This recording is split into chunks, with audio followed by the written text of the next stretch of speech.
Hoy!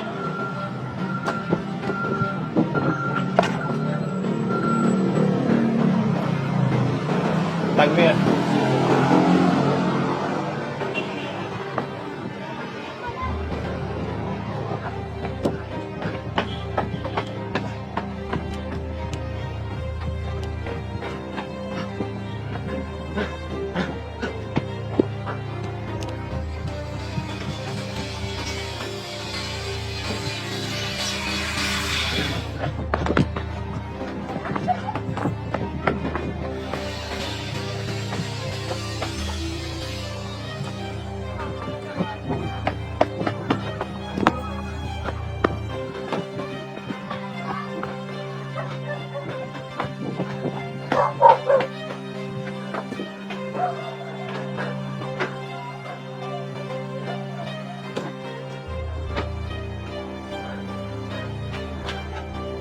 O anak, saan ka na naman nanggaling? Nay, wala po, Nay. Nagmadali na po akong umuwi. Pagod lang po. Ha? Pagod? Eh mukha nga tumakbo ka hanggang dito eh. Nako, ikaw bata ka. May ginawa ka na naman katarantaduhan, no? Umamin ka na sa akin. Wala po, Nay. Nagmadali lang po akong umuwi. Gusto ko na po magpahinga. Ikaw bata ka, huwag mong mabilog-bilog ulo ko ha. Maliit ka pa lang, alam ko na yung likaw ng bituka mo. Pag ganyan wala kang trabaho, sigurado may gagawin kang masama. Yung ng pag-aaral mo, hindi mo natapos eh. Paano? Puro ka basag ulo, pati pagnanakaw. Wala ka na talagang pag-asang bata ka. Puro ka balastugan na lang ang alam mong gawin. Sobra naman kayo, Nay. Ganyan ba talaga kababa ang tingin niyo sa akin? At sa inyo pa talaga nang galing na hanggang dito na lang ako. Sabi ko sa inyo, Nay, wala akong ginagawang masama. Pero sana dun man lang, Nay, paniwalaan niyo ako. Ewan ko sa'yo, Ian. Kung ano man yung pinasok mo, bahala ka sa buhay mo. Hindi kita kukonsintihin. Bahala din kayo, Nay. Isipin niyo na kung anong gusto niyo isipin. Basta ako, wala akong ginagawang masama. Bahala na nga kayo dyan.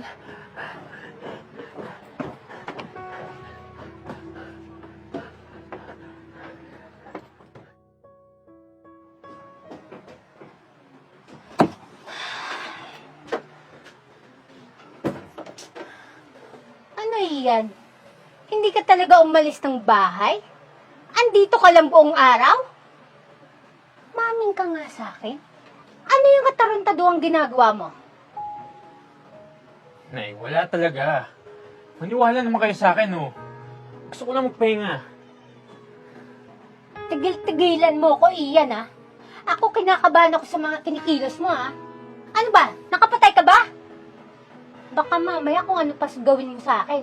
Hindi ko na alam ang takbo ng utak mo, Ian. Oo, naging masama ako noon. Pero maniwala man kayo sa hindi, nagbago na ako.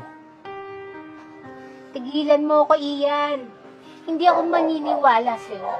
Alam ko, may ginawa kang hindi maganda. Kaya hindi ka makalabas ng bahay. Sige, kung totoong nagbago ka na, lumabas ka, bumili ka ng panghugas ng plato.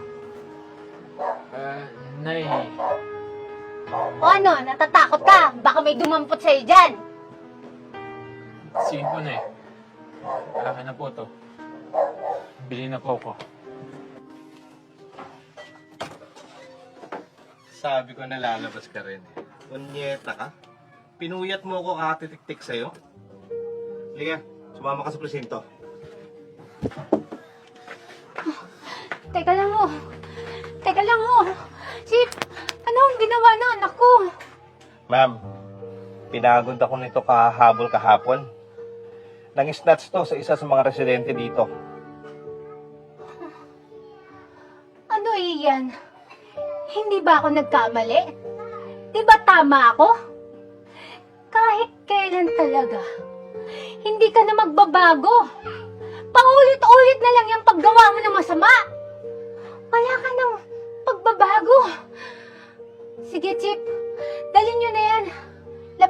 yan. Magandang hapon, ma'am. Tamang-tama. Ma'am, siya po yung nagrereklamo. Tamang-tama, ma'am. Nahuli ko na po yung nang-islat sa inyo kahapon. Sir, pasensya na po, pero hindi po siya yung umagal ng bangko. Kilala ko po yun. Mataba po yun at saka may bigote. Kaya hindi po siya. Paano hindi, ma'am? Eh, siya yung nahuli naming may hawak ng bag nyo. Sir, hindi po talaga siya yun. Sir, hindi po talaga ako yun. Hinagis niyo lang po yung bag sa harapan ko.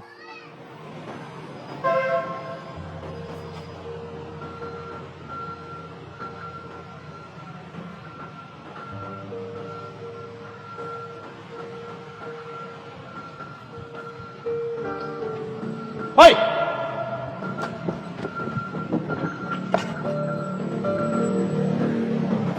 Pagkalaglag ng bag sa harapan ko, dinampot ko lang po. Akala ko sa kanya.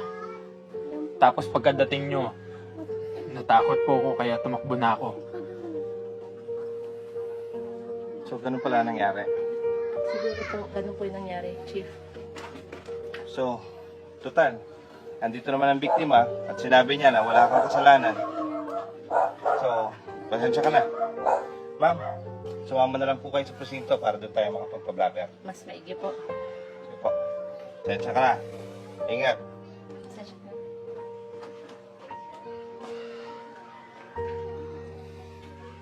Oh, Ian, anong meron dito?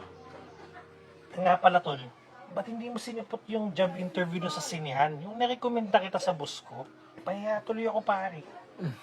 Tol, pakisabi, bukas pupunta ako. Nagka-problema lang eh. O sige, ganun ba? Asahan ka na doon pare ha. Sige, Tol. Pasok ka na doon ha. Salamat, Tol. Salamat.